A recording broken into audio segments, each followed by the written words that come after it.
Alright, so this is The Voice in the Night. This is the episode where Korra, she joins sort of this task force to take down these equalist people and try to find this Amon guy, stop him, because the city's terrified of this guy now. They don't know what's going to happen. And she initially doesn't want to, but then sort of gets coaxed into it and rushes into it thinking that she can overcome her fear by just confronting it head on without thinking too much about it. And sure enough, it almost gets her to lose everything. She comes out all right, but there's sort of this threat that, she will be like the ultimate, like the great victory death when all this is over, which is not very encouraging. And she realizes she should have confronted her fears a more logical way, like talking about it and so on and so forth. So the one pattern I'm starting to notice with this show is that, I mean, which is fine for one or two episodes, but it's like, I don't know, it's starting to become this steady pattern is Korra's going to rush into something without thinking about it, realize she made a mistake, and, acknowledge it at the end, essentially. Sort of the old school Sandra Bullock, Julia Roberts movie formula, and I hate it in those movies, and it's starting to get to me here a little bit. I don't know if they're going to do variations on that, or if they're going to mix it up a bit, which they're not bad lessons that they're teaching.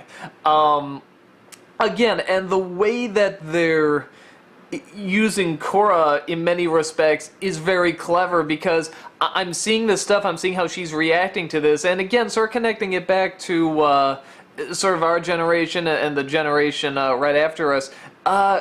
This is something that occurs a lot. I mean, the scene where she's invited to a party, it's supposed to be this big social get-together, and of course, the Tarlock guy. I like this guy, by the way. He's a good, sort of, sneaky, little pain in the ass. I like that guy. But he puts her in front of all these reporters, and they're asking all these questions, are you running away? Why is this more important? Why is this more important? And she doesn't know how to confront these questions or these feelings that are suddenly being thrown at her because they're so new.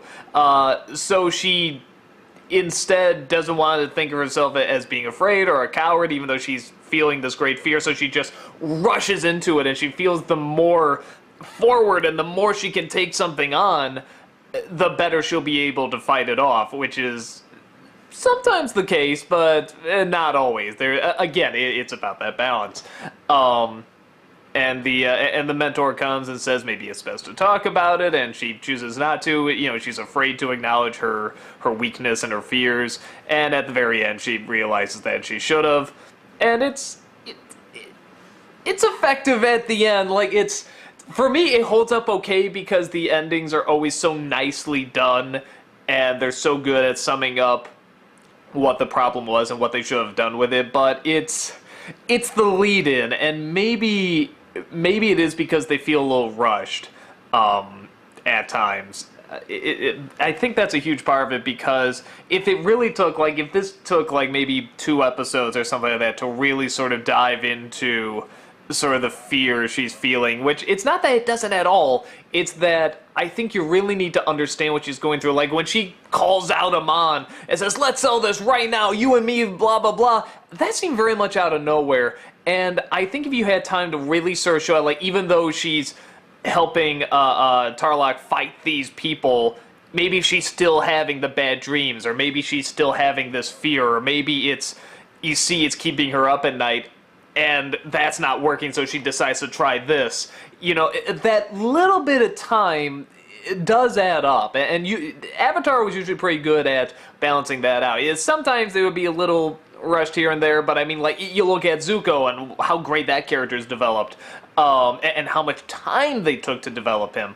So I heard there's stuff about, like, how they didn't really have time to develop this, or they didn't, or not time to develop it, time to get more episodes out of it, because I guess it's 12, and whether or not they didn't know if it's going to be 1 season or not.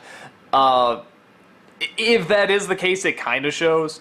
I would like a little bit more sort of just more time on these. I think that's really it. I don't mind that she does this stuff. I think there just needs to be a little bit more time explaining or showing the process of how she sort of worked into this way. You know what it reminds me of? Remember that episode of, it's like the one episode I didn't like in Avatar, and that was the Bato of the Water Tribe one, where Aang is suddenly doing all this stuff where it's like, where did this come from? Like, this does not seem like him. And everyone's like, oh, he's a kid. I'm like, but it's just not his character.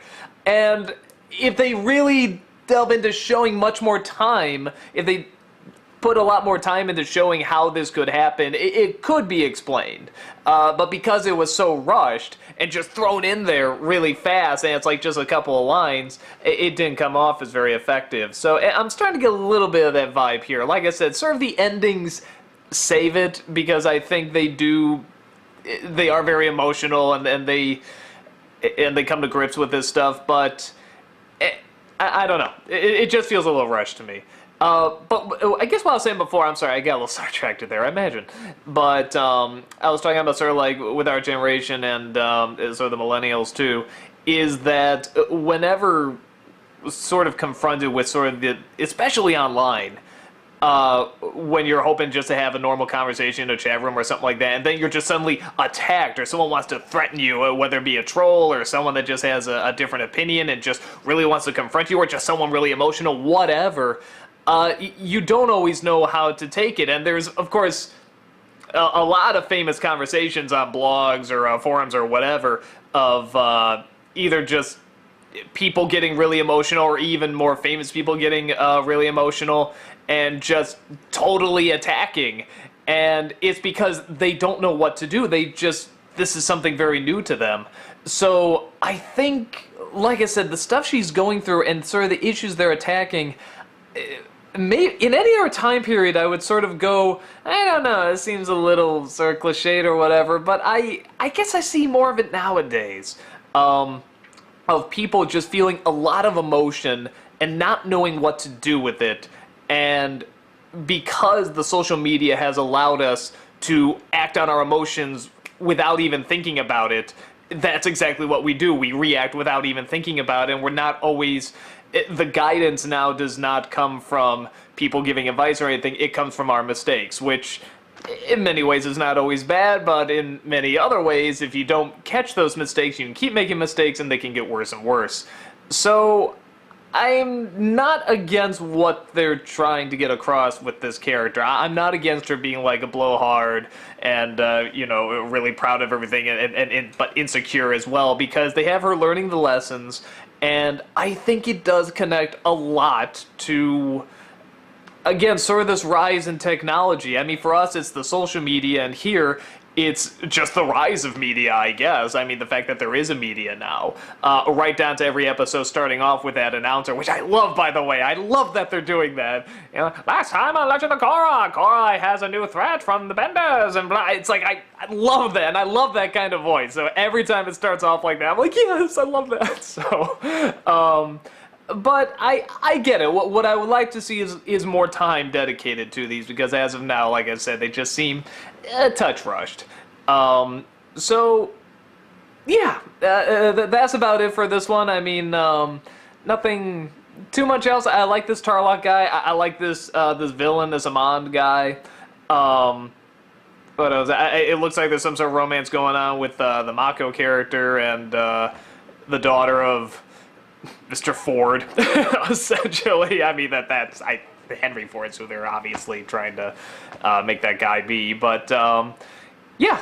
So, and I sort of like this being pulled in different directions, too, with the, you know, on the one hand, she sort of wants to focus on the bending. On the other hand, now she's in this pro bending tournament. And on the other hand, she's also in this task force thing now that's trying to take down these bad people. So I like she's sort of being pulled everywhere, and that's a big heavy weight, you know, on someone that's said to be, you know, have so many great expectations, essentially. So, yeah, so I still like it. I hope some of the more episodes have a little bit more time dedicated to this, but again, it's only 12. I mean, that's tricky, especially for, you know, coming off of something like Avatar, which did this so well.